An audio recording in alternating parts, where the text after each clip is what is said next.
வந்து டாக்டர் கிட்ட அடிக்கடி போறோம். ஆ அப்படி இருக்கும்போது நாமும் மனதளவுல பாதிக்கப்படுவோம். இப்ப ஹெல்த் இஸ் வெல்த். நோயற்ற வாழ்வே குறைவற்ற செல்வம். சிறு துளி பெருவெள்ளம். இது எல்லா விதமான நம்மளோட பழக்கமுறைகளுக்கும் பொருந்தும். நம்ம சின்ன சின்னதா செய்ற ஹேபிட் தான் நாளைக்கு நமக்கு அது நல்ல பழக்கங்களா மாறுது. உணவும் அதே மாதிரி தான். இப்ப இதுல நாம பேரண்டிங் பண்றோம். கிட்ஸுக்கு ஃபுட் குடுக்க ஆரம்பிக்கிறோம். அந்த குழந்தைக்கு நான் முதல்ல கஞ்சி குடுக்குறோம். எல்லாருமே கஞ்சில ஸ்டார்ட் பண்ணுவோம். அரிசி கஞ்சி, நொய் கஞ்சி, பருப்பு லேசா போட்டு வறுத்து கஞ்சி குடுப்போம். அத குழந்தை ஃபர்ஸ்ட்டு எடுத்துக்கும்.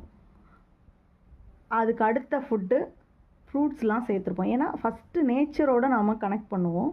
அப்புறம் தான் கொஞ்சம் சூடு பண்ணது. அதாவது வந்து ஃபுட்டு. ஒரு கஞ்சி வகைகள். அதுக்கு அடுத்தது தான் நல்லா குக் பண்ண ஃபுட்டு.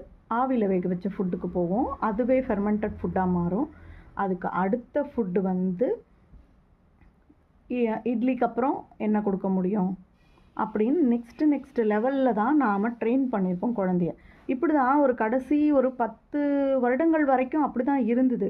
ஆனா இன்னைக்கு எப்படி இருக்கு அப்படின்னு பார்த்தோம்னா, நாம அந்த கிச்சன்ல செலவு பண்ற டைம், அந்த குழந்தைக்காக செலவு பண்ற டைம், நிஜமாலுமே அது வேல்யூவா நான் பண்றேனா?